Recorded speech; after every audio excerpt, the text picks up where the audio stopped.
bw'obanga oli muntu wa lutwe ogenda ku experiencing ebintu bino wammanga. Ekisooka abantu bagenda kunenyanga ku buli ekibaddewo ewammwe. Gwe wawaliriza taata okukola ekyo.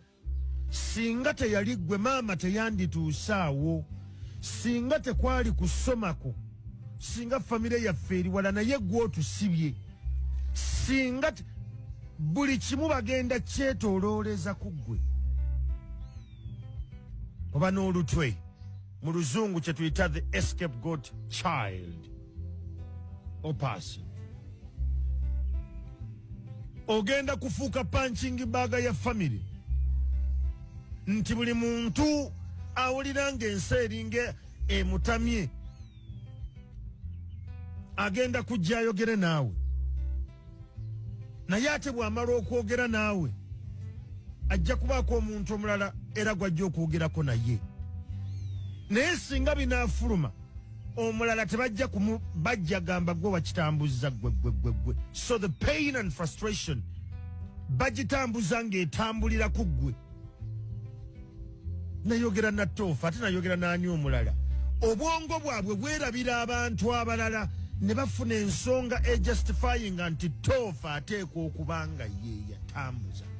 So frustration and pain, okwekyawa n'obulumi bwe bayitamu mu bulamu bagenda bubulamingira ku ggwe.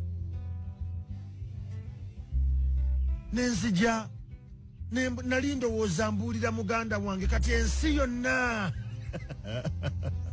ensi yonna emmanyi ng'era nze.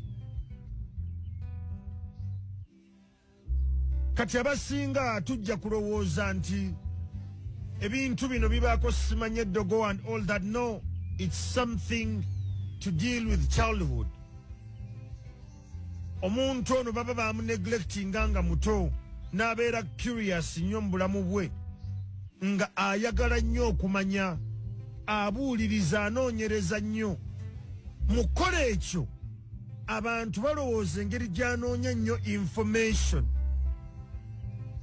nti y'engeri y'emu gy'agita.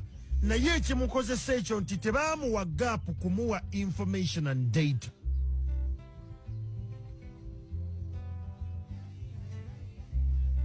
Era omuntu agwa mu kkowe lino aswazibwa nnyo, bamutyoboola nnyo, bamuvuma nnyo. Shaming and abusing is a standard every day.